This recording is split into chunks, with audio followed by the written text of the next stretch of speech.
Welcome to Mee TV news. Palnadu వినుకొండలో అభివృద్ధి పనులకు చీఫ్ విప్ జీవీ శంకుస్థాపన. రాష్ట్రంలో తిరిగి పచ్చదనం, పరిశుభ్రతను సాధించడమే కూటమి లక్ష్యం.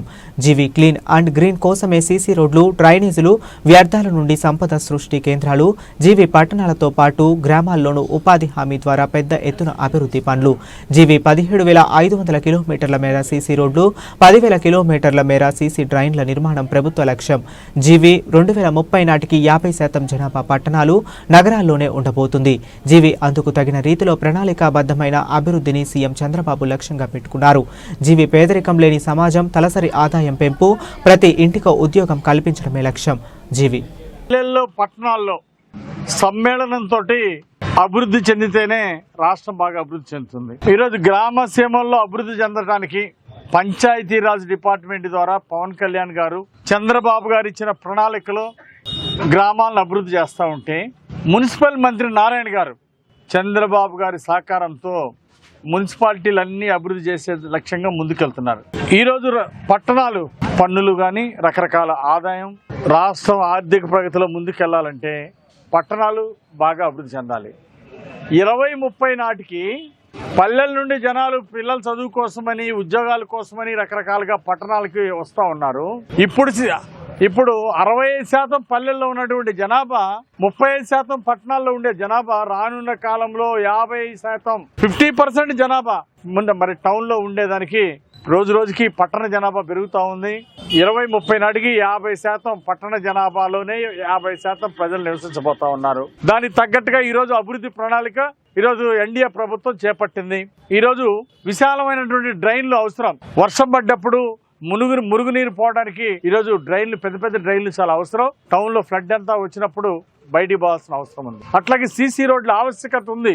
దానికోసం 17,500 కిలోమీటర్లు సీసీ రోడ్లు నిర్మాణాన్ని, 10,000 కిలోమీటర్లు సీసీ డ్రైన్లు నిర్మాణాన్ని చేపట్టింది ప్రభుత్వం రాష్ట్ర వ్యాప్తంగా. పట్టణాల అభివృద్ధి కూడా ఒక లక్ష్యంగా, ఒక ప్రణాళికాబద్ధంగా ముందుకెళ్తా ఉన్నారు. అలాగే స్కిల్ డెవలప్మెంట్ ద్వారా ఉద్యోగ అవకాశాలు ఇవ్వాలని 20 లక్షల మందికి ఉద్యోగాలు, 20 లక్షల ఉద్యోగ ఉపాధి అవకాశాలు కలిపి 20 లక్షల మందికి యువతకి అందించాలనే లక్ష్యంతో ఈరోజు ప్రభుత్వం ముందుకెళ్తా ఉంది. దానికోసమే ఉద్యోగాలు ఇవ్వాలంటే ప్రైవేట్ సంస్థలు, గవర్నమెంట్, ప్రైవేట్ సంస్థలు అన్నింటినీ కూడా మనం ఇన్వాల్వ్ చేయాల్సిన అవసరం ఉంది.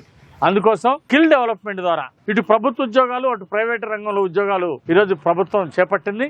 అందుకే ఈ స్కిల్ డెవలప్మెంట్ అవకాశాన్ని ఉపయోగించుకొని యువత చక్కగా నైపుణ్యాన్ని పెంచుకొని మరి భవిష్యత్తు తీర్చిదిద్దుకోవాలని కోరుతున్నా. ఈరోజు తెలుగుదేశం ప్రభుత్వం, ఎన్డీఏ ప్రభుత్వం, చంద్రబాబు గారి నాయకత్వంలో స్కిల్ డెవలప్మెంట్ కి ఎక్కువ ప్రాధాన్యత ఇచ్చింది. దీన్ని యువత సద్వినియోగం చేసుకోవాలి. దాని ద్వారా ఉద్యోగ అవకాశాలు, అలాగే మరి వ్యాపార ఆపర్చునిటీస్, ఇవన్నీ ఉపాధి అవకాశాలు కూడా మెరుగుపరచుకోవడానికి ఈరోజు ప్రభుత్వం కల్పించిన దాన్ని సద్వినియోగం చేసుకోవాల్సిందిగా నేను యువత అందరినీ కూడా నేను కోరుతున్నాను.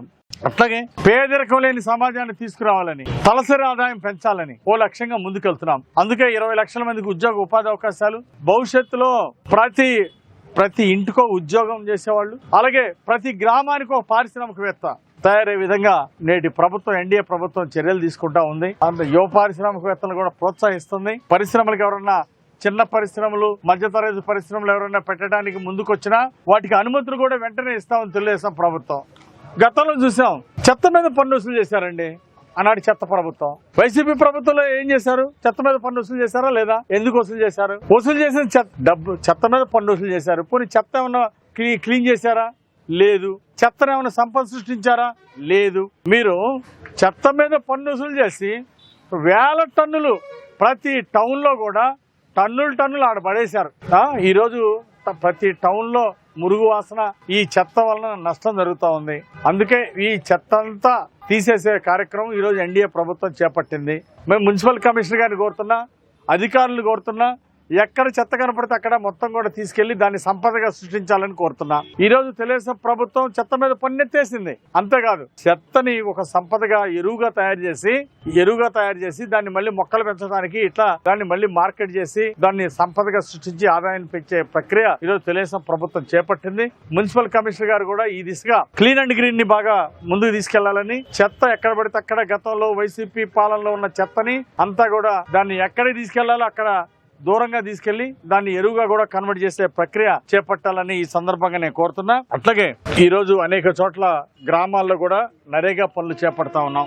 ఎన్ఆర్జీఎస్ ఉపాధి హామీ పనుల ద్వారా ప్రతి గ్రామంలో అభివృద్ధి కార్యక్రమం, సిమెంట్ రోడ్లు, సీసీ రోడ్లు, ఇవన్నీ కూడా గ్రామ సీమల్లో కూడా అభివృద్ధి కార్యక్రమాలు మరి చేపట్టాం. వినుకొండ నియోజకవర్గానికి మొన్ననే 2 కోట్ల రూపాయలు ఎస్టీ హ్యాబిటేషన్స్, ట్రైబల్ షెడ్యూల్ తెగలకి వాళ్ళ యొక్క అభివృద్ధి కోసం వాళ్ళ కాలనీలో సిమెంట్ రోడ్లు, డ్రైన్స్ కట్టడానికి 2 కోట్ల రూపాయలు చంద్రబాబు నాయుడు గారు శాంక్షన్ చేశారు.